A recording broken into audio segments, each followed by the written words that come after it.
కొత్త బట్టలు అయితే వేసుకుంటున్నా. మీరు కూడా కొత్త బట్టలు వేసుకొని ఖైరతాబాద్కి అయితే పోండి. 1000 రూపీస్ ఎర్రగడ్డలో ఉన్న అవుట్ఫిట్కి చాలా బాగుంటుంది. సాయి అవుట్ఫిట్ ఎలా ఉందో చెప్పండి కామెంట్లో. రైడర్ వచ్చాడు.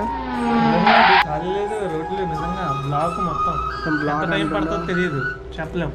పోలేము వెళ్ళేలోపు ఎంత టైం పడుతుందో తెలియదు. అందరూ కూడా కింద పడేసుకున్నాం. స్టార్ట్ అవుతున్నాం ఖైరతాబాద్కి. మీరు కూడా వచ్చేయండి, చూద్దాం. కొత్త బట్టలు వేసుకొని మంచిగా రెడీ అయ్యారండి, మస్తు ఉంటుంది. అక్కడ ఫోటోలు దిగొచ్చు. మేమైతే స్టార్ట్ అయినాం. మనకైతే ఆల్రెడీ ఒక లొకేషన్ వచ్చేసింది, అమీర్పేట్లో అన్నదానం అంట. లైన్ కట్టేసాం. ఇక పప్పు అన్నం వేడివేడిగా పెట్టారు, దంచేసాం. స్టార్ట్ మళ్ళీ ఖైరతాబాద్కి. మస్తు పబ్లిక్ ఉన్నారు ఫ్రెండ్స్. అక్కడ బంద్ చేస్తున్నారు అని మైక్లో చెప్తున్నారు. జల్ది అక్కడికైతే ఉరికేసినాం మేమైతే. మేమైతే దగ్గరికి అయితే వచ్చేసినాం. ఏమన్నా ఉందా ఫీల్ ఖైరతాబాద్ ఎన్నుకుంటే. నాకు ధైర్యంగా ఎన్నుకున్నాడని అట్లా ఫీలింగ్ ఉంది, అంత పెద్దగా. చాలా క్రౌడ్ ఉంది. మీరు కూడా వచ్చి జల్ది చూడండి ఫ్రెండ్స్.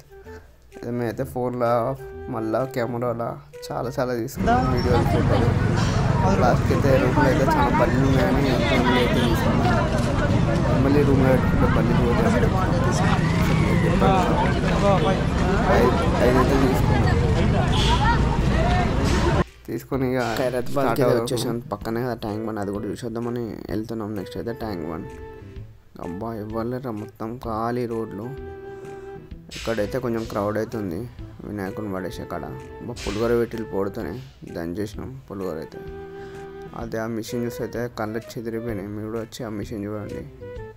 వినాయకునికి అయితే బాయ్ బాయ్ చెప్పండి. నెక్స్ట్ ఇయర్ కలుద్దాం మళ్ళా. మిషన్ అయితే ఘోరంగా ఉంది ఫ్రెండ్స్, మీరు కూడా చూడండి. నెక్స్ట్ అయితే చల్లగా ఐస్ క్రీమ్ అయితే తీసుకున్నాం. 20 రూపాయలు తక్కువ కాస్ట్ వచ్చిందని ముగ్గురం కూడా తీసుకున్నాం. దాన్ని చేసినాం చల్ల ఐస్ క్రీమ్ అయితే.